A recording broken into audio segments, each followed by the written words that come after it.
Halo, perkenalkan, saya Imade Henaldi Prasetya dengan NIM 19075111158. Baik, perkenalkan nama saya Eka Rizky Bimantara dengan NIM 303.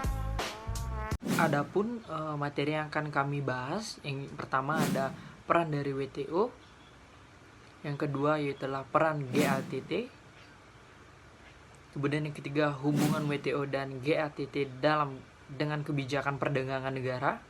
Kemudian ada pun model dari perjanjian perdagangan negara. Yang pertama yaitu adalah perjanjian bilateral. Yang kedua, perjanjian multilateral. Baik, di sini saya akan menjelaskan mengenai Organisasi Perdagangan Dunia atau World Trade Organization. Jadi WTO ini adalah organisasi internasional yang mengawasi banyak persetujuan yang mendefinisikan aturan perdagangan serta dominan dalam membentuk arah regulasi perdagangan internasional agar terciptanya suatu capaian perdagangan dunia yang lebih tertib, lancar, bebas, liberal, transparan, dan prediktif dengan sengketa yang dapat diselesaikan secara adil di antara anggotanya. Kemudian WTO ini secara resmi berdiri sejak 1 Januari 1995 di mana ini merupakan organisasi perdagangan internasional yang didirikan sebagai salah satu hasil kesepakatan dari perundingan liberalisasi perdagangan ke-8 yang dikenal dengan putaran Uruguay atau Uruguay Round. Jadi menggantikan GATT. Kemudian Dian Ediana ini salah satu tokoh mengungkapkan bahwa aturan main dari WTO ini sekarang telah menjadi elemen penting dalam penerapan strategi perekonomian setiap negara secara umum dan khususnya strategi dalam perdagangan internasional serta dominasi WTO dalam mengatur sistem perdagangan internasional tidak dapat dilepaskan dari pertumbuhan dan perkembangan ekonomi antar bangsa-bangsa yang semakin cepat dan dinamis. Kemudian dengan terbentuknya WTO ini sebagai suatu organisasi perdagangan multilateral di mana peranannya akan lebih meningkatkan daripada GATT, yaitu yang pertama mengadministrasikan berbagai persetujuan yang dihasilkan putaran Uruguay yang di bidang barang dan jasa baik multilateral maupun plurilateral secara mengawasi pelaksanaan komitmen akses pasar di bidang tarif maupun non-tarif. Kemudian yang kedua itu mengawasi praktek-praktek perdagangan internasional dengan cara reguler meninjau kebijaksanaan perdagangan negara anggotanya dan melalui prosedur notifikasi. Kemudian yang ketiga yaitu sebagai forum dalam menyelesaikan sengketa dan menyediakan mekanisme konsilisasi guna mengatasi sengketa perdagangan yang timbul. Yang keempat, menyediakan bantuan teknis yang diperlukan bagi anggotanya termasuk bagi negara-negara berkembang dalam melaksanakan hasil putaran dari Uruguay tersebut.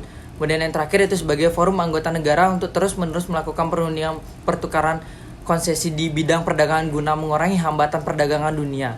Nah, di mana organisasi perdagangan dunia itu WTO ini akan membantu penerapan dan beroperasi semua dalam persetujuan dan instrumen hukum yang telah dirundingkan dalam putaran Uruguay dan persetujuan plurilateral menjadi forum perundingan mengadministrasikan understanding rules and procedure governing the statement of disputes dan trade policy review mekanis atau TPRM dan bekerja sama dengan International Monetary Fund atau IMF dan International Bank of Reconstruction and Development atau EBRD. Baik, jadi di sini saya akan menjelaskan peran dari GATT. GATT atau General Agreement on Tariff and Trade merupakan perjanjian atau persetujuan masyarakat internasional di bidang ekonomi. GATT dibentuk melalui kesepakatan 23 negara pada Oktober 1947. Lahirnya WTO pada tahun 1995 menjadikan GATT sebagai salah satu lampion WTO sehingga secara otomatis negara-negara anggota WTO juga terikat dengan ketentuan-ketentuan WTO. Adapun tujuan dari persetujuan GATT adalah untuk menciptakan suatu iklim dalam perdagangan internasional yang aman dan jelas bagi masyarakat bisnis serta untuk menciptakan liberalisasi perdagangan yang berkelanjutan di dalam penanaman modal, lapangan kerja, dan penciptaan iklim perdagangan yang sehat. Dengan tujuan demikian, sistem perdagangan internasional yang diupayakan GATT adalah sistem yang dapat meningkatkan pertumbuhan ekonomi dan pembangunan di seluruh dunia. Lalu, tujuan utama GATT tersebut dapat tampak dengan jelas pada preambelnya. Pada pokoknya, ada 4 tujuan penting yang hendak dicapai GATT. Pertama, meningkatkan taraf hidup umat manusia. Yang kedua, meningkatkan kesempatan kerja. Yang ketiga, meningkatkan pemanfaatan kekayaan alam dunia. Dan yang terakhir, meningkatkan produksi dan tukar-menukar barang. Kemudian, ada 3 fungsi utama GATT dalam mencapai tujuannya. Pertama, sebagai suatu perangkat ketentuan atau aturan multilateral yang mengatur tindak tanduk perdagangan yang dilakukan oleh pemerintah dengan memberikan suatu perangkat ketentuan perdagangan. Kedua, sebagai suatu forum atau wadah perundingan perdagangan. Di sini diupayakan agar praktik perdagangan dapat dibebaskan dari rintangan-rintangan yang mengganggu Dan aturan atau praktik perdagangan demikian itu menjadi jelas atau predictable, baik melalui pembukaan pasar nasional maupun melalui penegakan dan penyebarluasan pembelakuan peraturannya. Dan yang ketiga adalah sebagai suatu pengadilan internasional di mana para anggotanya menyelesaikan sengketa dagangan dengan anggota-anggota GTT lainnya. Hal ini disebutkan pula dalam penjelasan latar belakang UU pengesahan WTO, bahwa GATT berfungsi sebagai forum konsultasi negara-negara anggota dalam membahas dan menyelesaikan masalah-masalah yang timbul di perdagangan internasional. GATT juga berfungsi sebagai forum penyelesaian sengketa di bidang perdagangan antar negara-negara pesertanya. Lalu, materi selanjutnya mengenai hubungan WTO dan GATT dengan kebijakan perdagangan negara. Misi WTO dalam melancarkan perdagangan antar negara untuk menghilangkan hambatan terutama di bidang pengenaan tarif masih terus mengalami hambatan sebagai akibat keadaan ekonomi negara anggota yang tidak sama antara negara maju dan negara berkembang, walaupun sudah dilakukan usaha melalui penerapan keadilan berusaha. WTO yang merupakan kelanjutan dari GATT pada dasarnya memiliki prinsip-prinsip dan tujuan yang sama dalam menciptakan ketertiban dalam perdagangan internasional. Tujuan dari WTO adalah untuk membantu produsen barang dan jasa, eksportir dan importir dalam melakukan kegiatannya. Setelah dibentuknya WTO, tujuan GATT 1947 tersebut juga dicantumkan dalam bagian pembukaan persetujuan WTO. WTO ini memiliki beberapa fungsi seperti mendukung pengaturan, pelaksanaan, serta penyelenggaraan persetujuan yang sudah dicapai untuk mewujudkan sasaran dari kerjasama antar negara. WTO sebagai tempat perundingan negara-negara anggota tentang perjanjian yang sudah dicapai, mengatur pelaksanaan perjanjian ketika mengalami perselisihan sengketa, perdagangan, dan yang terakhir adalah menciptakan kerangka kebijakan ekonomi global bersama dengan IMF dan World Bank. Melalui fungsinya ini memang dapat dikatakan cukup jelas karena memiliki fungsi untuk mengatur kebijakan perdagangan dunia. Hal ini bertujuan untuk memajukan negara-negara yang berkembang dalam perdagangan agar menjadikan perekonomian di negara tersebut menjadi lebih baik dan lebih berkembang. Keuntungan ketika bergabung bersama WTO ini memang akan menjamin perekonomian negara-negara anggota. Tetapi kerugiannya adalah terkadang kebijakan suatu negara tidak bisa dibuat tanpa mempertimbangkan organisasi tersebut. Organisasi yang baik tentunya akan membuat kebijakan yang akan menguntungkan semua anggota. Tetapi terkadang dengan kemampuan negara yang berbeda-beda ini tentu saja akan menimbulkan masalah-masalah baru lagi. Apalagi jika perekonomian negara tertentu sedang terpuruk dan membutuhkan bantuan dari negara lain. Biasanya karena masih satu organisasi, maka akan membantu negara yang sedang kesulitan ekonomi tersebut. Baik, selanjutnya saya akan menjelaskan mengenai model perjanjian perdagangan bebas. Sebelum itu, apa itu perjanjian internasional? Jadi, perjanjian internasional merupakan sebuah perjanjian yang dibuat di bawah hukum internasional oleh beberapa pihak yang berupa negara ataupun organisasi internasional. Mokhtar Kusumajaya menyatakan bahwa perjanjian internasional merupakan perjanjian yang diadakan antar bangsa yang bertujuan untuk menciptakan akibat-akibat hukum tertentu. Seperti yang dikemukakan juga oleh Hilmar Launterpets, perjanjian internasional adalah suatu persetujuan antar negara yang menimbulkan hak dan kewajiban di antara pihak-pihak yang mengadakannya. Jika dilihat dari sifat mengikatnya, maka perjanjian internasional dapat dibedakan atas treaty contract, yaitu perjanjian yang dimaksudkan untuk melahirkan akibat-akibat hukum yang hanya mengikat pihak-pihak yang mengadakan perjanjian. Adapun lawmaking treaties adalah perjanjian yang akibat-akibatnya menjadi dasar ketentuan atau kaidah hukum internasional.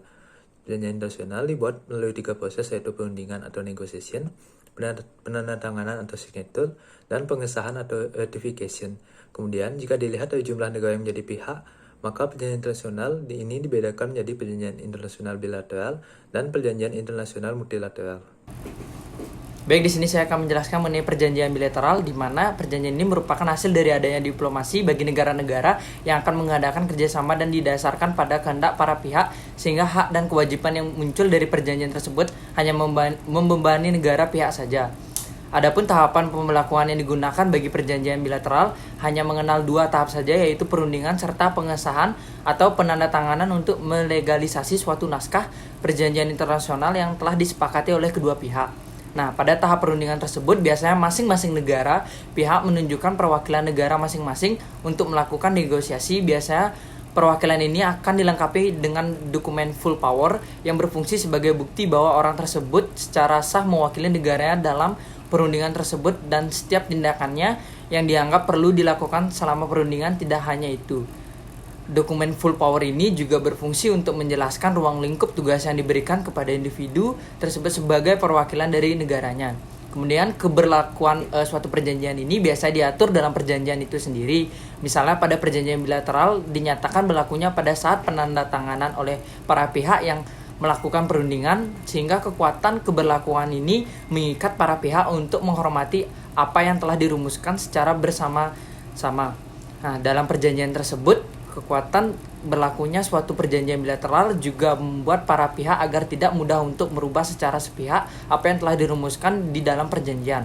Salah satu contoh perjanjian bilateral yaitu seperti yang dilakukan Indonesia dengan negara lain, diantaranya perjanjian bilateral dengan Republik Rakyat Cina pada tahun 1955 tentang dui kewarganegaraan, kemudian perjanjian antara Republik Indonesia dengan Filipina mengenai pemberantasan penyeludupan dan bajak laut, serta perjanjian Republik Indonesia dengan negara Thailand di mana mengenai batas laut Andaman di sebelah utara Selat Malaka pada tahun 1971. Kemudian ada pun perjanjian multilateral di mana perjanjian ini merupakan perjanjian yang diadakan antara banyak pihak atau negara-negara yang pada umumnya mengikat para pihak dan pihak negara lainnya. Akan tetapi pada hakikatnya perjanjian tersebut secara positif mengikat para pihak yang ikut serta dan yang telah meratifikasikannya. Selain itu juga harus dihormati oleh negara-negara bukan peserta. Seperti yang diketahui bahwa terdapat perjanjian yang berbeda dengan perjanjian yang bersifat treaty contract, yaitu perjanjian multilateral yang umumnya dikenal law making treaty, yaitu suatu perjanjian yang secara langsung menimbulkan kaedah-kaedah bagi masyarakat internasional dan tidak hanya bagi pihak-pihak peserta. Hal tersebut adalah berbeda dengan treaty contract yang hanya menimbulkan akibat hukum bagi pesertanya. Kemudian perjanjian umum atau law making treaty adalah perjanjian yang ditinjau dari isi atau kaedah hukum yang dilahirkan dapat diikuti oleh negara-negara lain yang semula tidak ikut dalam proses pembuatan perjanjian tersebut. Oleh karena itu, perjanjian ditinjau dari segi materi maupun kaedah hukum yang dilahirkan tidak saja berkenan dengan kepentingan negara yang ikut tersebut, melainkan juga merupakan kepentingan pihak-pihak lainnya. Kemudian dengan demikian, bila dianalisis bahwa law making treaty ternyata mengikat semua pihak atau semua negara, meskipun terdapat peserta perjanjian yang memutuskan hubungan diplomatik. Nah, negara-negara tersebut tetap saja terikat pada perjanjian multilateral yang merupakan law making treaty. Contohnya yaitu yang pernah dilakukan ialah pada Konvensi Ganewa tahun 1949 dan Konvensi Wina tahun 1961. Konvensi Ganewa berisi tentang perlindungan korban perang, sementara Konvensi Wina berisi tentang hubungan diplomatik. Selain itu, ada juga Komisi Hukum Laut Internasional pada tahun 1982 yang berisi tentang laut teritorial, zona bersebelahan, ZII, dan lantas benua.